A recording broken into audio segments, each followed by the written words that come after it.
So today I want to know how you're planning your health success over the holiday season. Like, what is the thing that you're doing, or what structures or habits are you leaning into? I'm just closing off my other computer here. That's going to help you win, because honestly, this can be the time of year when it's just easy to say, screw it. Like, you can get, there's so many sweets and boozy treats, and there's family pressures. And I know I talked about this last week, but it continues to be the theme in the programs that I'm running with my clients, my private clients. And so I'm sure for some of you, it's the same. You're battling the same battle. And I wanted to share a couple of the ways we navigate our health success over the holidays, because it's simple and it makes sense. And so, hello, Janice. And so a couple of these things are knowing your do's, knowing your don'ts. One of the biggest rules I have is I don't eat store-bought stuff at this time of year, pretty much ever, but definitely not this year. If it's going to be worth it, then it needs to be homemade. It needs to have some love in it. And I need to fully give myself permission to enjoy it, and not just hide in the cupboard and throw Mao down on the shortbread cookies without anybody watching. Because at the end of the day, my body knows and my mind knows. And the hardest thing about weight loss for women is it's like death by 1,000 cuts, right? How many times do you lie to yourself in a day and then wonder why you don't get ahead? Hi, Susan. Hello. And so what I want to do is share some of the ways we navigate that success in our household, because I'm just like you. I have we've got butter tarts in the house. We made sugar cookies. There's gingerbread. There's all of this stuff. And there would have been a point in my life where I would have overeaten consistently, and I work from home. So I would have had multiple opportunities in the day to, get distracted from what I'm doing and really start to believe that I needed to go eat a treat. So let's just start with the alcohol or the boozy treats first. So write this down if you have a pen and paper. Write down 0-3-5. Here's how this works. Some days in a week, so you're always thinking of the week ahead, right? 7 days. Some days it needs to be zero drinks. If you are going to have drinks, it's never more than 3. Okay, never more than 3 drinks at a time, and not more than 5 in a week. When you follow the 0-3-5 principle for alcohol, number 1, you get a ton of freedom. 2, it's okay, well, when am I going to plan those, and what am I factoring them in around? Because for most people, you could crush 5 drinks in a weekend. For some people, in a night, maybe nightly if there's a lot of parties. And if you're somebody who's on a weight loss journey, or even if you just don't want to gain weight during this time of year, alcohol is crazy sneaky, right? It just is. A 4-ounce glass of wine is like a piece of bread. And, it's easy to fall into the trap of believing you need, want, deserve more. And the next thing I would say is at home, right? So last week I talked about, yes, you might want to have family memories of your mom or your grandma and bake and make treats in the kitchen, or be with your kids and do that stuff. And that's fine. Make it or bake it, and then get it out of the house, or get it out of your eyesight. So there's those jokes that I'm on a seafood diet, I see food and I eat it. Yeah, well, that's actually kind of real. That's kind of like how we all are. If we don't see it, we can't want it. So keep your counters clear of clutter. It's one of the most easy strategies you can put in place at this time of year. Nothing we know from Slim by Design. It's a book written by Brian Wansink. He's a researcher. That if you have, even having a toaster on your counter, those who have toasters on their counter on average weigh 10 pounds more than people who don't. Why? Because the minute you go into your kitchen, even if you're not wanting toast, you see the toaster, what do you think about? Having toast, right? So if you've got the containers of treats on the counter, if you've got, Tupperwares of shortbread, or if you've got butter tarts like we do, one of the things we did last night is we just did a counter cleanup. Over the weekend, we had lots of people coming and going, and treats came out, and we were decorating cookies, because that's fun, right? I want to do that fun stuff with my kids. Megan, hello. I want to do that stuff too, but I don't necessarily want to have the consequences of all of the things that I'm putting in afterwards, both from a weight perspective, but honestly now it's more from a health perspective too. How do you, and pay attention to this, how do you want to feel? How do you want to feel? Do you want to feel like that sugar bomb has come and you've got the crash, and then you've got the bloating, you've got that abdominal discomfort? We had an early Christmas dinner on Saturday with my mom, because we leave next week to go to my husband's hometown.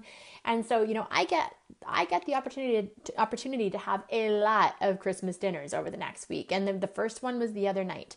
And, it was just so interesting to me because in years past, or especially, 10 years ago, there would have just been kind of this idea of a free-for-all. That really I was just going to do whatever I wanted, have whatever I wanted, as much as whatever I wanted. There would have been chocolates out after dinner. There would have been just kind of everything, a smorgasbord of sugar, really, for the dessert part. And, that night we made it so simple and everybody enjoyed it and everybody felt good the next day. And, sometimes what we think we have to do can be very different than what we actually need to do and what actually feels good for us. So just a question for any of you watching, Megan, you made holiday cookies this weekend and they are in the cabinet. Yes, that's what I'm talking about, because like I found myself doing it yesterday. And this is why I want you guys all to be aware that it's not willpower and discipline. It's the wiring of our brain. Literally, we had the sugar cookies that were cooling on the cooling rack. I walk in and I found myself picking one up and I put it back down again. But do you know how easy it would have been just to keep eating it? And so when you have these structures in place, right? So much of this is about being prepped. Like, think about how much energy you're putting into, the wrapping and the shopping and the, planning the menus. And even if you're traveling, your travel plans, right? You're booking your tickets or whatever. Imagine if you put some of that effort into having your best options available to you. And yeah, like if you look in our house right now, you will see that the kitchen, or we've got the tubs of lettuce and spring mix. We've got, the market carrots. We've got tubs of prepped vegetables good to go. And we have some leftover cooked stuff, roasted vegetables that on any moment, I run pretty full days when I'm working. And sometimes I have less than 10 minutes to go and grab that healthy lunch. A long time ago, it would have been a cookie and a coffee. Now I can throw some veggies on a plate. I've got some leftover. We had ham on the weekend, so I can throw some ham onto the plate and boom, I have an actual lunch that I'm using to nourish myself, not further deplete myself and keep myself jacked up on some hormonal soup, which is exactly what sugar and caffeine does throughout the day. Then you add booze in at night so you can kind of bring yourself down or wind down or calm down or relax. And then we wonder, why is our body not responding the way we wish it was, right? And so sometimes it means we have to get really real. And, I was talking with a client earlier today, and here's the deal, right? We don't have a knowledge problem. Like, so often we know these things, right? We just don't do them. We just aren't in an implementation place. And because the reasons as to why they could be as vast as, I'm coming up with crazy sayings these days, but I said soup to nuts yesterday, but this could be as vast as a forest in terms of the reasons why. It could be the mood, it could be your habits, it could be the, what you're avoiding, it could be just, you just kind of got into a rut and you've just gotten out of the groove. We can get out of the groove of exercise, we can get out of the groove of drinking water, and what happens is bad habits can spiral down so that you have more and more and more and more and more and more bad habits. You can kind of flush yourself down the toilet, so to speak.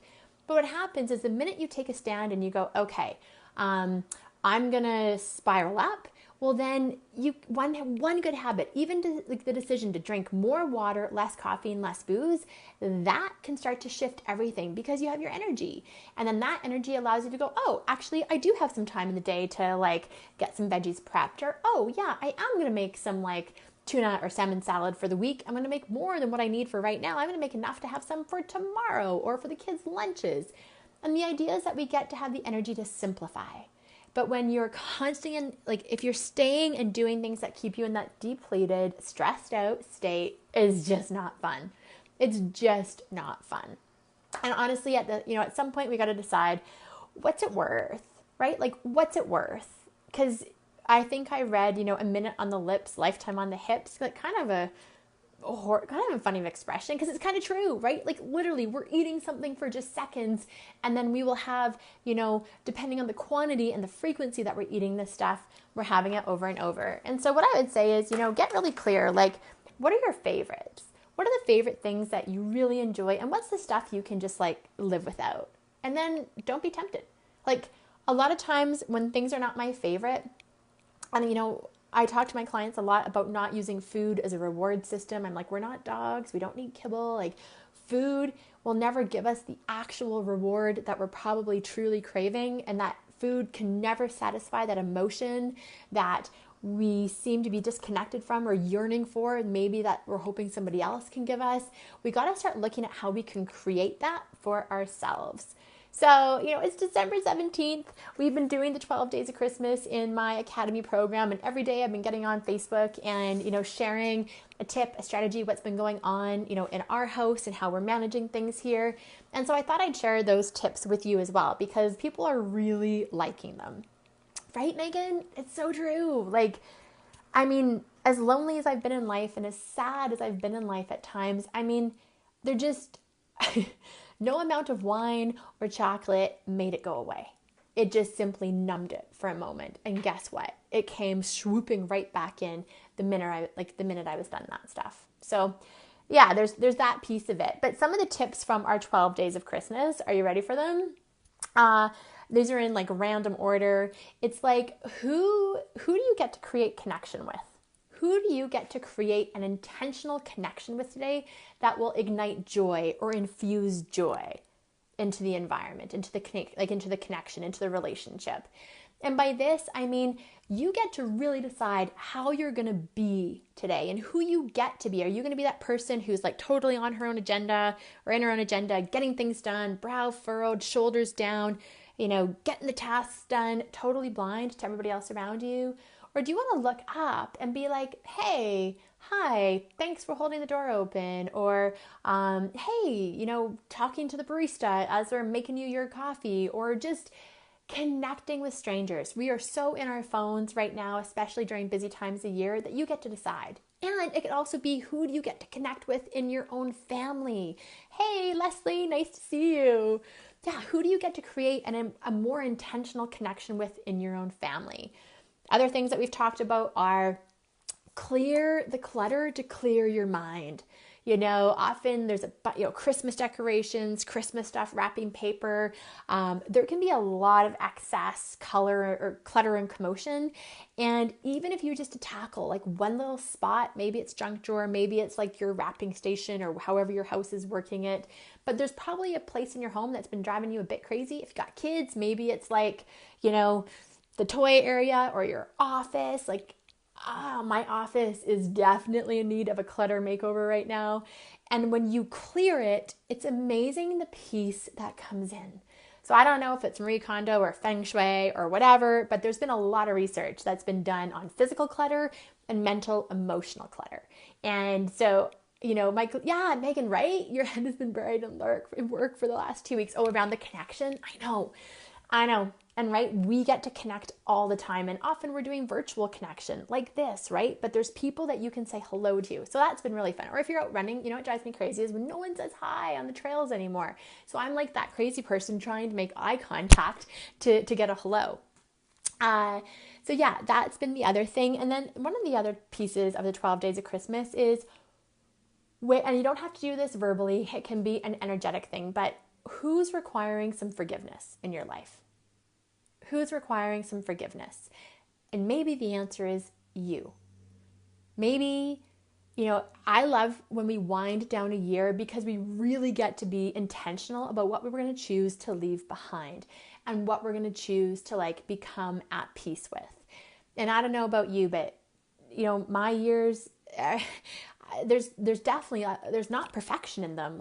There's places where I've been wrong, I've acted inappropriately, I've made poor decisions, I've reacted, not responded. Other people have triggered me, and I've had feelings around that, and then there can be some leftover emotion with it. And sometimes it's just might be disappointment in myself. Maybe I wished I could have handled something better. Maybe I wish that if I've done something with one of my kids that's whatever, my mom, maybe there's more time I wished I'd spent with somebody. If we keep hanging on to the stuff that we woulda, coulda, shoulda done in our past, we drag that into our future, and we've got a brand new year about to start. And so what do you want to bring into it? And sometimes, the biggest thing that I've shared with people lately that's been really freeing is the idea, I'm trying to see if I've got one. It's the idea of writing in a journal and then, getting your thoughts and feelings out. And the secret hidden fear is, but I don't want anybody to read it. Oh my God. I don't want anybody to read my innermost thoughts and feelings either. They're my innermost thoughts and feelings. And often I'm having those thoughts and feelings in a moment. in 10 minutes, my thoughts and feelings could be permanently changed. But if somebody was to go and read what those thoughts and feelings were in that moment, they might not like them. So I just rip the pages up, tear them up, and I throw them out. I throw them out because I don't need to keep that energy around, but I did need to release it. So that's another idea is, don't even bother writing in a journal. Just get some scrap paper. And if you're feeling stressed, feeling anxious, feeling some sort of pent up something, clear. And you can vent, but sometimes it's just nice to do it with yourself. Leslie, you do the same. Yeah, do you write and then like rip it up and get rid of it? I do, because before I used to have a bedside table that was full of journals that had nothing but like my heartbreak angst in them, because I used to just write in my journal when things weren't going well. And now I write in my journal when things are going well, because that's the energy I want to have around. And I use the my free paper or like my other paper to help me process. So Megan, you love journaling. It helps you articulate. Yes, process exactly what's going on in your brain, and it always helps my heart. Me too. Totally me too. I talked to a client yesterday because she's just been in a bit of a struggle mode, and there was just so much in her head, and her biggest fear was that, her husband might read her journal, and some of that struggle was around a relationship. And I was like, fair enough. So just get it out and then get rid of it. Sorry, I'm covering the camera as I scroll to see comments, you guys. Okay, yeah, Leslie, you get rid of it too. So those are just a few tips from our 12 days of Christmas. Really, the 0-3-5 rule is awesome. It helps with managing your boundaries around alcohol. It helps with, not, seafood. Remember, if you see food, you might eat that food. So keep your counters clean. There's going to, people bring stuff. If you have dinner parties or cocktail parties, people are constantly bringing you stuff. Put the booze away, get your counters clear, clean up some clutter, and create connection. That, I think, is going to lead to a pretty bang-up stellar week for you. And it's what I'm intending to do in our household as well. So thanks for tuning in, you guys. So much fun, more fun when we've got viewers watching and I get to see your comments. And Megan, I need to chat with you. We need to reconnect. So I'll be reaching out. And I know it's busy, but I want to talk about the new year. And Leslie, nice to see you. Susan, Janice, yay, hello. Have a super Monday, everybody. Talk to you soon. See you next Monday. Christmas Eve.